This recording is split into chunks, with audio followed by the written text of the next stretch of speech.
Uh, the first question we have, though, somebody's asked, does a thought become a worry when we invest in it too much emotionally?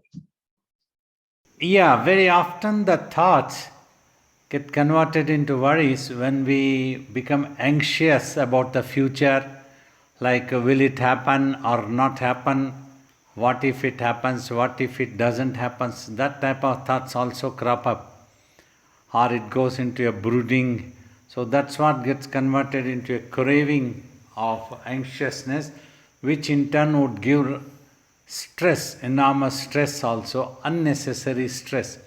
So finally, you all try to understand, just by imagination, you are going into a stress. Nothing has happened to you. You, as that supreme consciousness, you, as that void consciousness, nothing can touch you, nothing can slay you, nothing can trouble you. Yet, you imagine and you get into a stressful status which is not necessary. That's what you can get rid when you practice meditation regularly. You become aware of yourself. I have always told, one more time to clarify, so whatever is happening in the world is different. What is happening in your mind is different.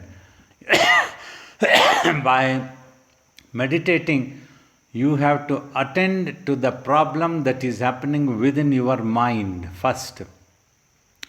Simply by worrying, you cannot help anybody in the world.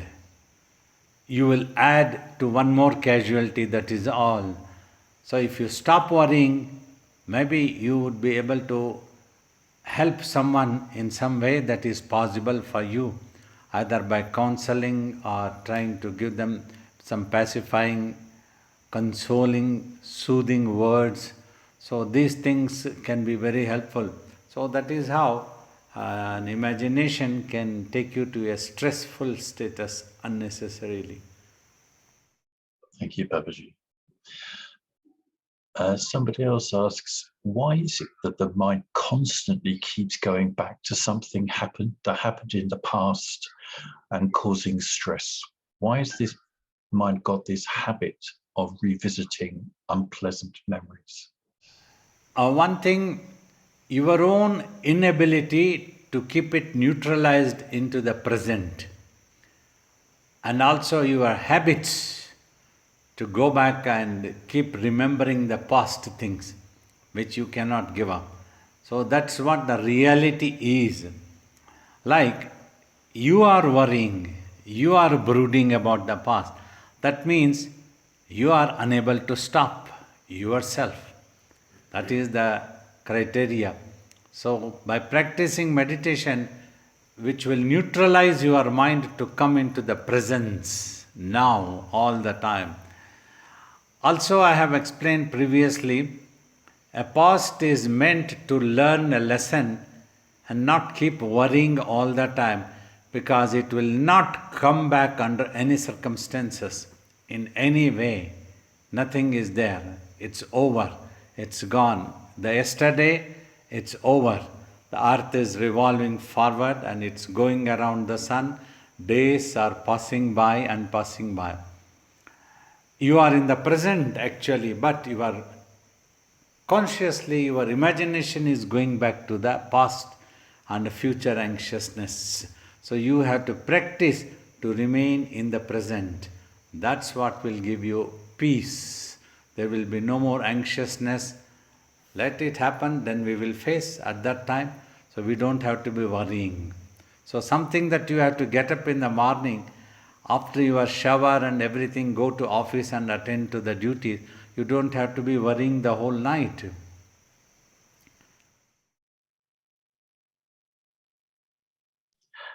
So that links up, I think, with another question where somebody asks, how can I plan for a situation which is unavoidable, but I think it's going to be very unpleasant? How can I plan for it without getting anxious or worrying? So, whatever needs to be done, you plan for that. And then also see what is possible for you. So at that time, so you just do it, you have to do it and remain at peace. So for that you don't have to be worrying. You know what you have to do and you just have to do it. Plan only for that. That planning doesn't take lot of time. It doesn't take 12 hours or 24 hours. Worries take days and days and days. So you don't have to worry, just plan it. We will do this one tomorrow morning and that's it. Go to sleep peacefully, get up in the morning and then do it. Be mindful. So that's how things has to happen. Finally, what is possible for you, you can do.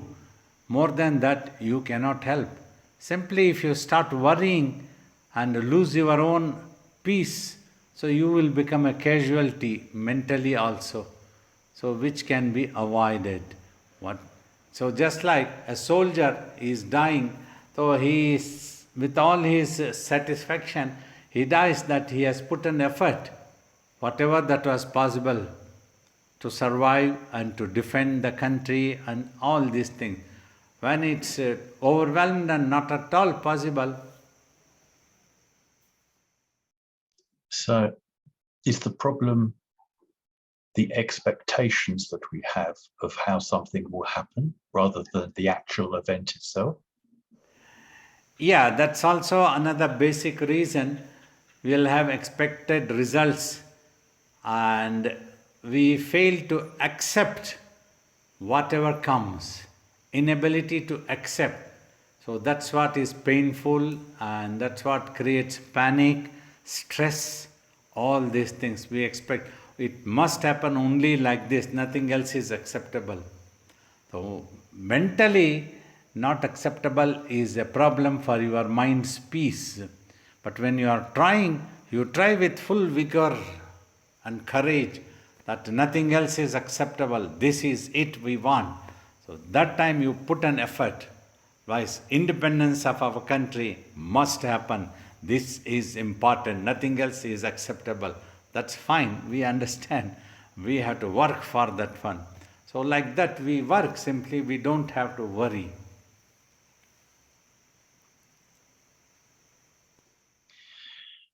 Is it also the way that you operate? You tend to have you seem to have a longer term aim, that you don't expect things to happen straight away, but eventually in time it may or may not happen. Yeah, so like in my life, after tapas also, to build up the mission, to spread the message, we need definitely help of manpower. Like you all work for me and host this type of sessions, organize things, archive my talks and question and answer. So many works are there. These things are all possible only when you all work as a team. So in the midst of this, sometimes you would get to see somebody refuses to work as a team. They will have their own agenda and they try to accuse you, they don't want to work, they don't allow others to work. These type of troubles also keep coming. We have to handle them also and remain at peace all the time. Say, ki, sorry, we cannot take your services, what to do? Somebody comes and they have some other excuse and give something else. They don't want to work actually, but they accuse us and give up and go away. It happens. So like this keeps happening, ups and downs, plus or minus, good and bad. Some people come, they try to catch hold of our neck, sit on our own head when we don't allow that to happen. So they are unhappy and they accuse us and then go away. So they don't work. They might be talented, but simply a talent itself is not enough. They need to dedicate. They need to have their love to us in their heart. That is all important. If you all don't have love, you won't be working for me, you see. So like this, in our life also, all things keep happening, but we are at peace all the time. If there are people who will work, it's the divine wishes. The teachings will be available for the future generation also. I keep talking, I keep answering. I have tried to write commentaries and published books also. Due to various reasons, we couldn't publish more books. We couldn't sit down and write more books also. There's one more book we have written. We have not yet been able to publish that one. So like these things keep happening, just like any other ordinary person's life. The plus or minus, success or not success, we have to simply accept. So whatever that has happened, that's the divine's grace. And if one door closes, another door opens. Somebody else come and they work, somebody else come and they work. Some people keep working. Sometimes there's only one person and they keep working like that. So all these things keep happening. This is nature. That one supreme consciousness energy is working. Something, this happens, this doesn't happen. Sometimes it is morning time, sometimes it is evening time, sometimes it is summer hot weather, sometimes it's very cold. So these things happening, we have to accept. Whatever is not in our hand, we have to accept finally. But we don't give up till the last breath of our own life. We will be trying. We will try to attract people who can dedicate to this life.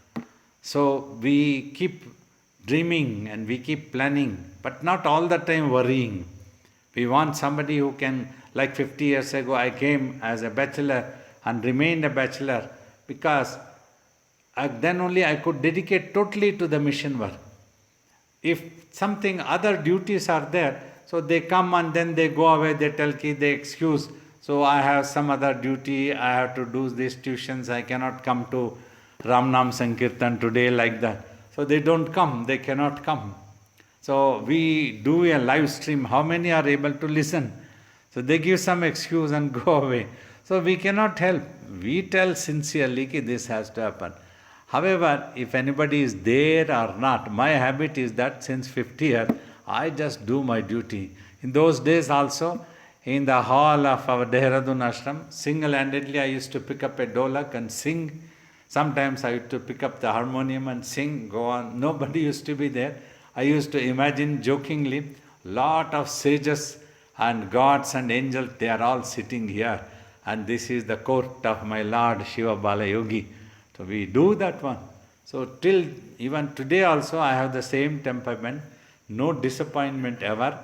I do it for my practice. Finally, I adopt the attitude of our teacher. Remember who told us in primary school, I don't know whether you will all learn or not. My practice will always be there. I will teach you so that my practice is intact always.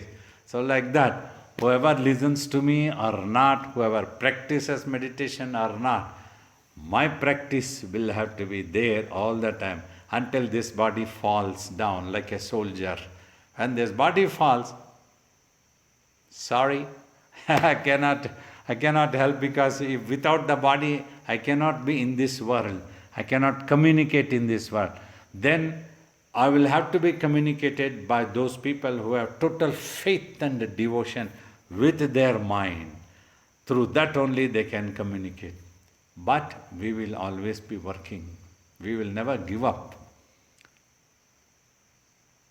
So there is no stress for us. That is important point. Finally, I wanted to tell. So is that the meaning of the word Dharma, that you just bother about your own conduct and making sure that you conduct yourself correctly, regardless of others? Yeah. My dharma is that I don't define what the dharma is, I keep on doing the duty. All this, the work, I don't give up to create awareness, let everybody achieve their peace and happiness. They all keep going, keep going. Whenever, whatever is necessary, I keep doing that one also. So we carry on our dharma, our duties to our master. Without expecting any certificate. Somebody might criticize, somebody might praise, somebody might not like, somebody might feel jealous, so many things. So ordinary, the world's nature is like that, it keeps happening.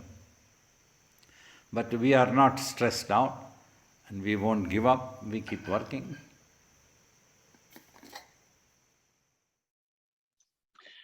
Thank you, Babaji. I think that links with another question somebody asked. I tend to care too much about what other people think Whatever I do, it seems someone will criticize me. I can't win. How can I manage this? We must not try to do things to please the people of this world. Great sages have told, O Lord, O God, it's so easy to please you, but not these human beings of this world. Impossible. People, you sit down, they will criticize. You stand up, they will criticize. The old story, remember? The father and the son, they wanted to sell the donkey and it had become old. They were dragging it, they tied it with a rope and were taking it on the road. And some people criticize, look at this father and son. So this donkey has become old. Instead of carrying the donkey on their head, they are just taking it on the road. So then they thought, oh, the people are criticizing, we must take this on our head. So first son offers, okay, I will carry this on my head. When the son is carrying, again some people criticize, look at this old man, he should be carrying this. He has put this load on the young son. He is such a childish. So then the father takes it on his head. Then the son is criticized. Look at this son, he is young and he could have carried the donkey. He has made the father to carry the donkey.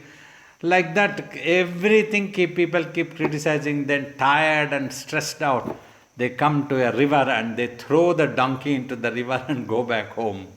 So that's what happens if we bother about people. They won't allow me to build an ashram. They won't allow me to sit here. They won't allow me to do this. Everybody have criticized. So many are there.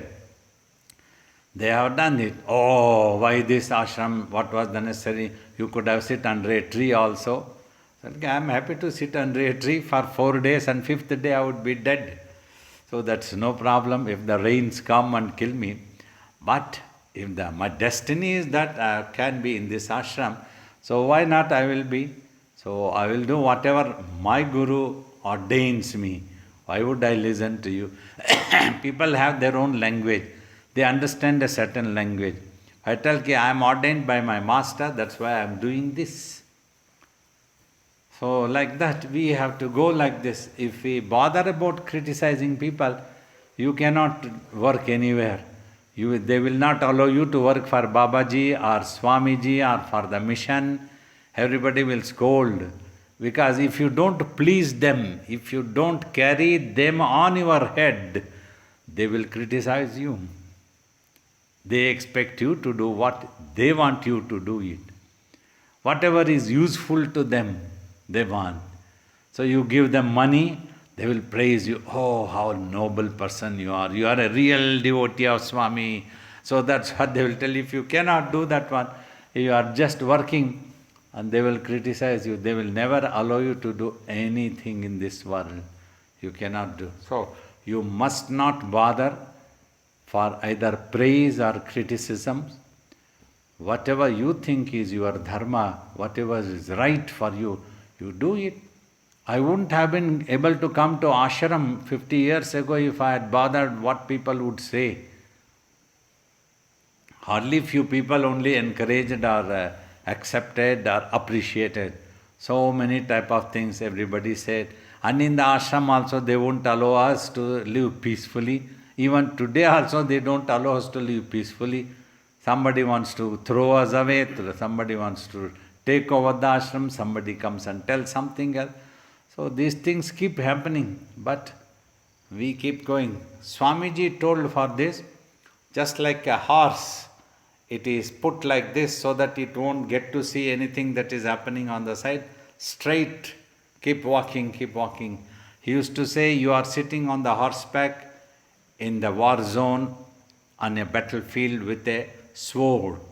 People who are on the banks of the river, they will be simply shouting and they won't come and help you. They will never get into the water to help you, but they will all criticizing and shouting at you, doing things. Now the challenge is, you have to keep going. If you look back, your head will be cut.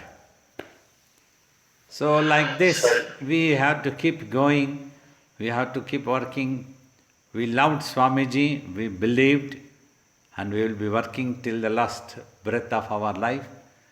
No keeping quiet, no going back, and no expect any praise or criticism.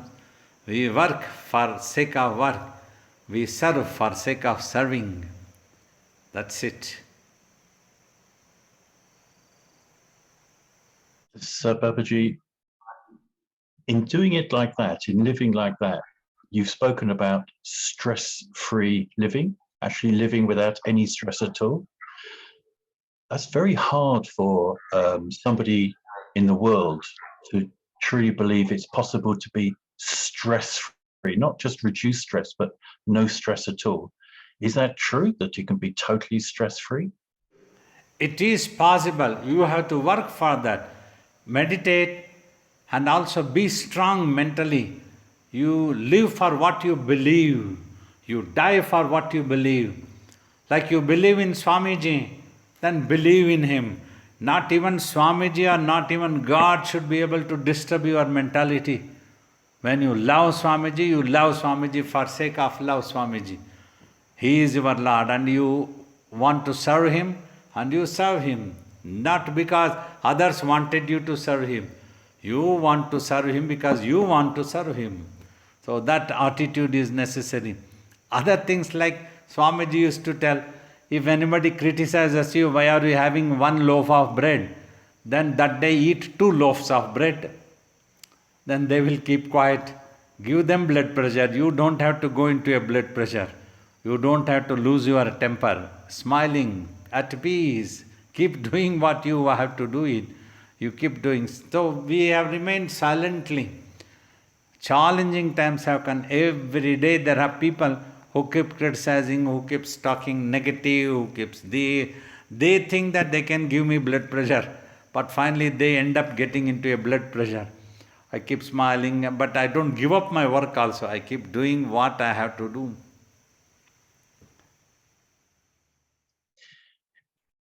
So that requires a lot of self-confidence to carry on like that. Where do you get that self-confidence from? It has to come from within. Somehow this came naturally from me. That's why it's difficult for me to say from where it's going to come. It was an inborn quality or it came inside. Though outside I have been soft spoken or quiet or don't argue with people, but I remain determined. That determination was always there. Once I decide, like nowadays several times, several young people have come.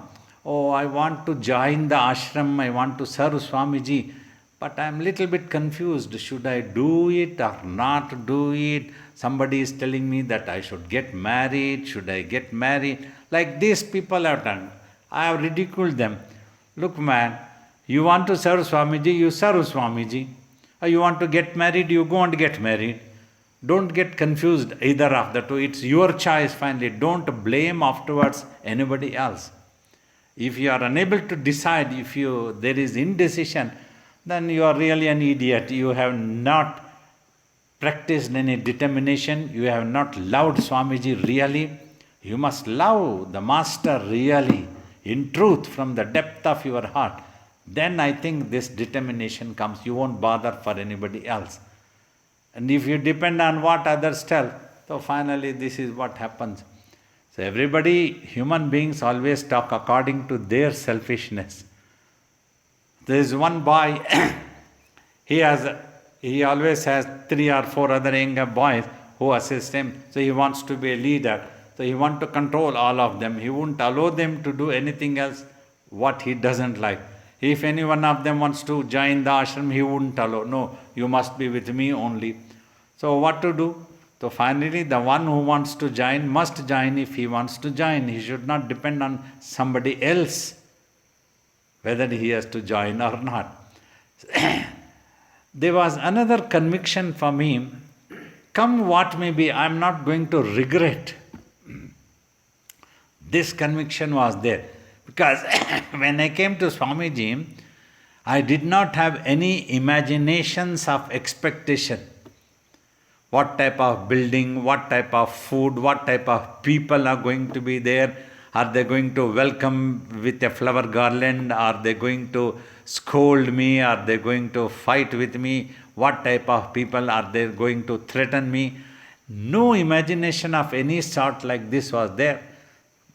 And inside, I was just ready to accept anything that came. Without any such imagination, I came to ashram. So, giving an example. And whatever came in the way, simply accepted, became flexible overnight. There was no need for a 6 months training or a 6 years training. Just overnight, the moment I stepped into the ashram, then from now onwards I am ashram. That's it. Like that I lived always. So I never had unhappiness or stress. Everything that came, in whether it was a food or the status or humiliation or somebody exploiting anything, may it please my Lord because I love you.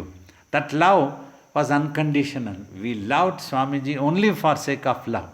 So I believed in these things. We go in quest of knowledge for sake of knowledge. So when you don't keep anything else at stake, then you will not be disappointed. I wanted to come, so if it's going to happen in this way, it's all right.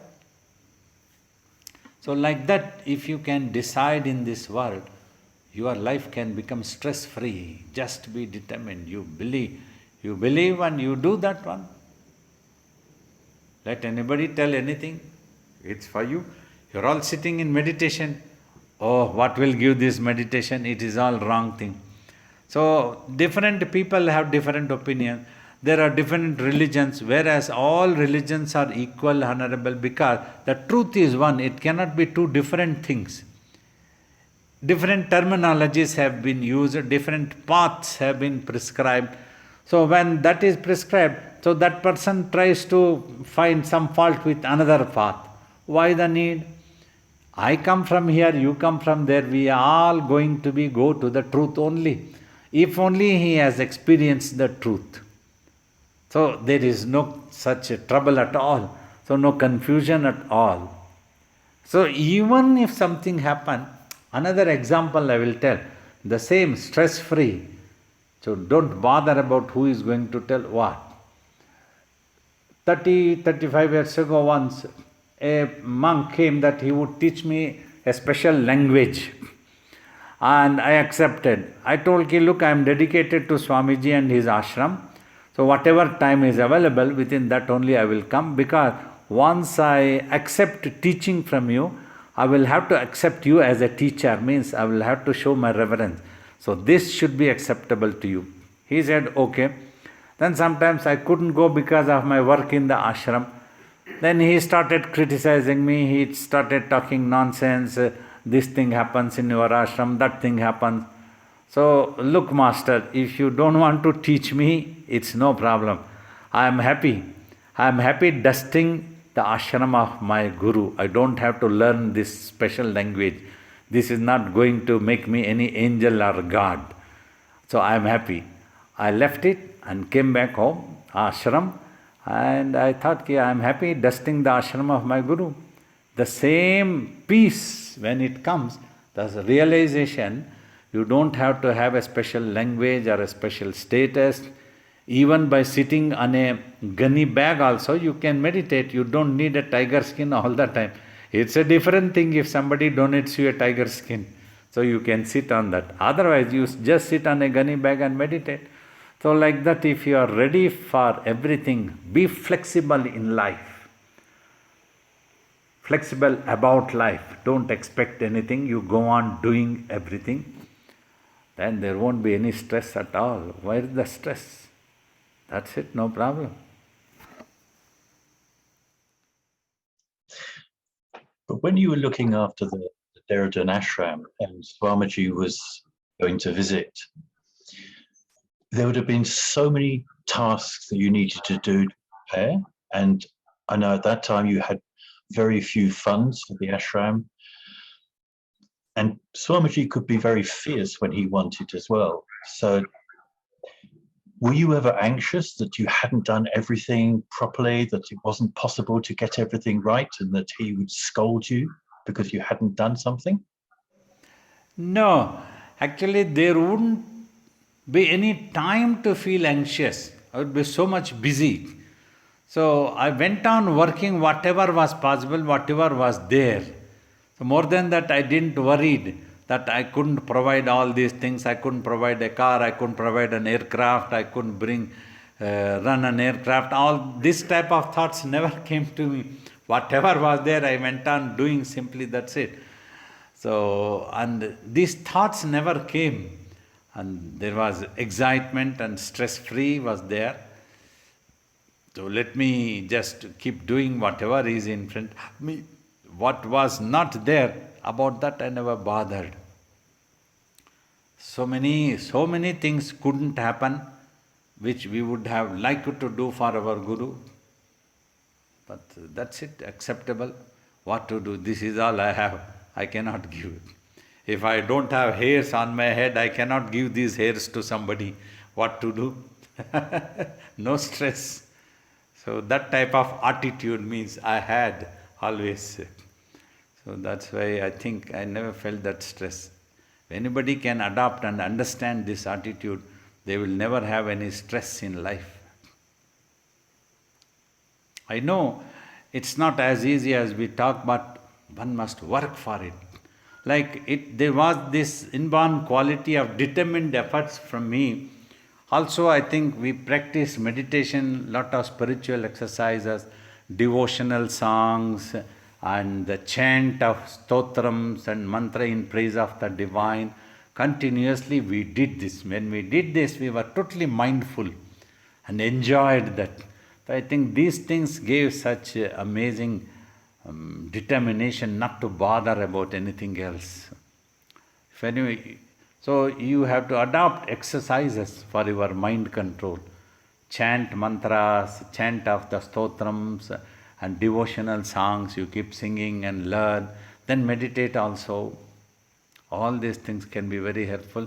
In the karma, you always keep your master in the mind. You are doing it for the master, not to please anybody else in this world. You are doing it for sake of your master. Nobody should be able to disturb, not even the master himself should be able to disturb you. So like that you need to be determined. You practice and it will come, cultivate. Thank you, Babaji. It's always nice to hear of you talking about your time with Swamiji as well. Pranam, Babaji. My blessings. So you were talking about peace of mind, and there are two descriptions of the enlightened consciousness. One of them is where you are separate, you're not bothered by anything, you're only in the Atman. And sometimes maybe the term that is used for that is Sakshi Chaitanya, witness consciousness. And then there's another one where instead of being separate from everything, you are one with everything.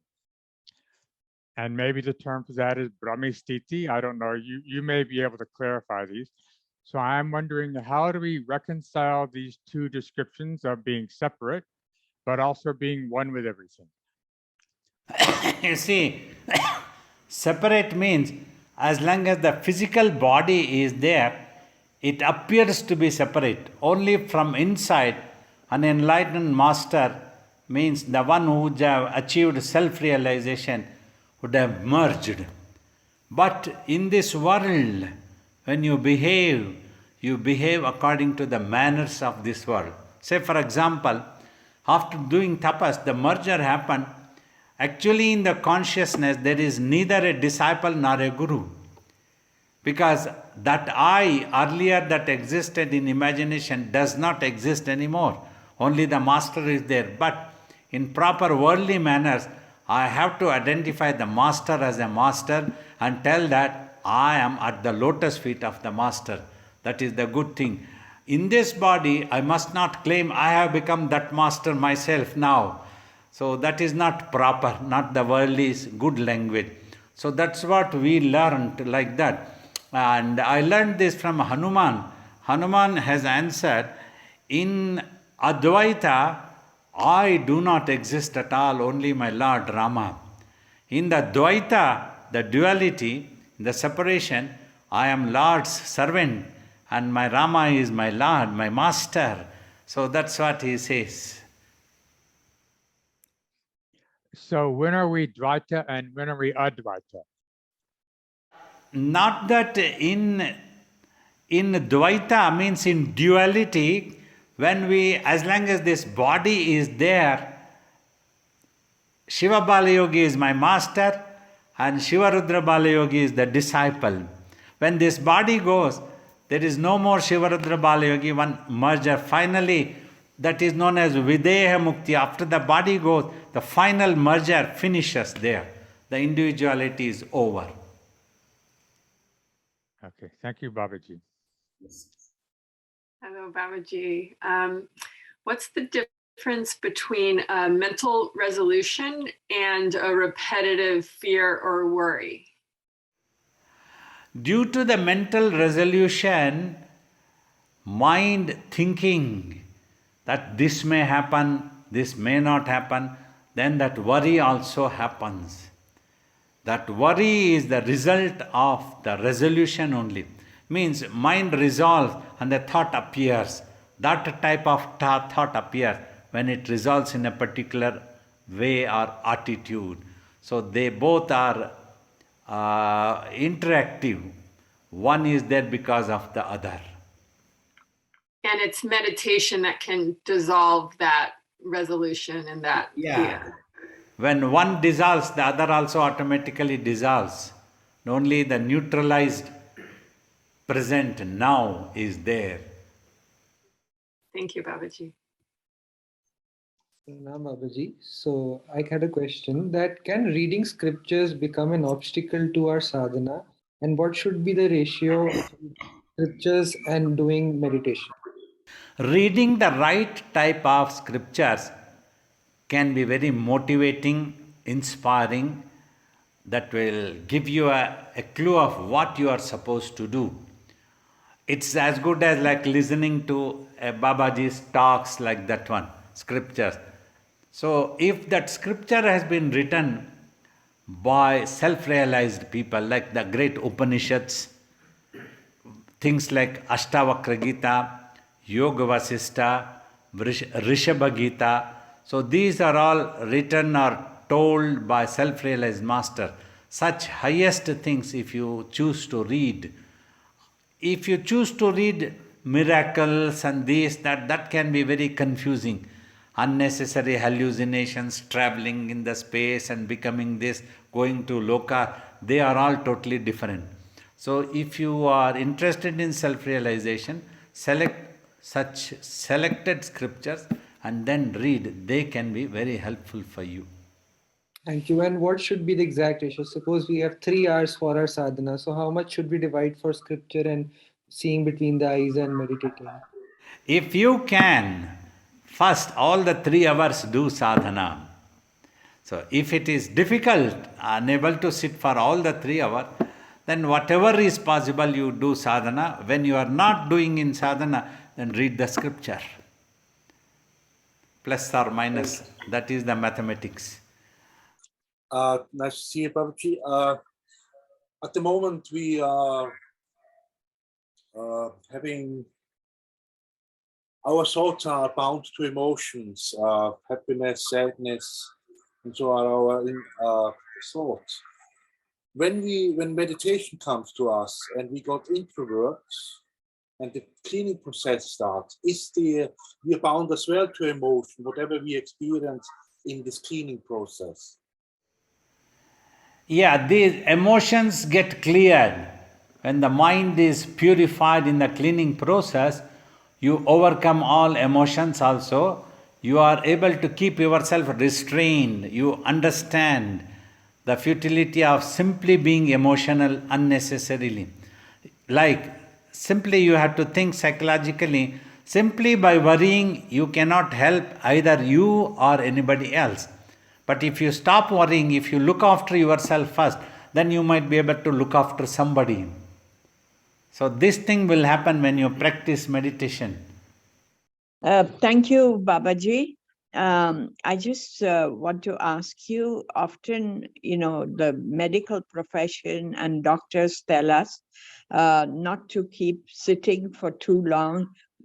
We must, because that would slow down the blood circulation, result in cardiac things. And when our spiritual teachers say, sit in meditation for that many hours, how does one then overcome the other problem of when they say sitting is the new smoking? It can result in so many other complications. So does it mean that when you just said sit for 3 hours and meditate, we can sort of move every 40 minutes and then go back to meditation, move, or just sit non-stop for 3 hours? Yeah, you see, you don't have to worry about me telling an young person.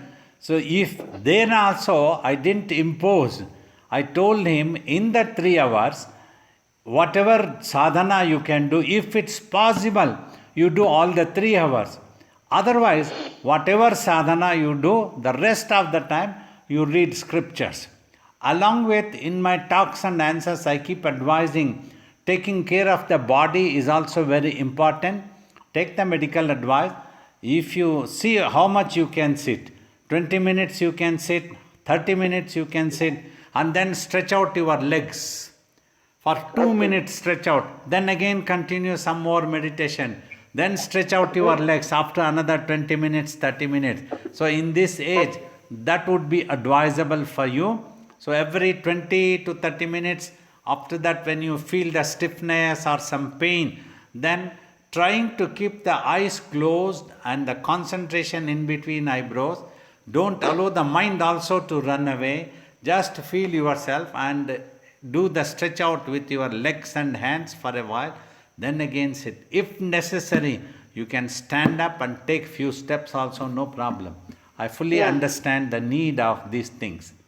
Thank you, Babaji. That really answers my question, and that's what I do most of the time as part of my practice. Very good, wonderful. Thank you very much, Babaji. I just wanted to ask how to, sometimes I struggle with emotions when you mentioned before, how to overcome certain emotions or emotions that pull me back. You have to know, sometimes emotions can be your strength, but sometimes emotions can become your weakness. The other can exploit you if you are emotional. This is the saying.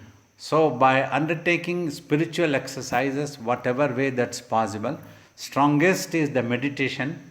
Apart from this meditation, any chants, remembering God, devotional songs, all these things, remember God, and do the chantings also. Chantings can be very helpful to overcome the emotions, so in praise of the Lord. So these two things you can undertake. Finally, regular meditation every day, if it is possible for you to do 1 hour. So that will help you to overcome all emotions one day. Very soon you can be very strong and you will feel very peaceful without any emotions also. You will be able to love somebody is no problem, but you don't have to become too emotional. So that type of attitude will come to you. We will also pray for you, our blessings. Okay. So I deeply appreciate all your participation in this session of meditation. May you all be blessed by our divine Guru Shiva Bala Yogi for fortune to be more spiritual, fortune to be able to take out time, fortunate to be able to practice and overcome emotions, problems, stress, all these things, achieve that supreme peace for yourself. May you all be blessed.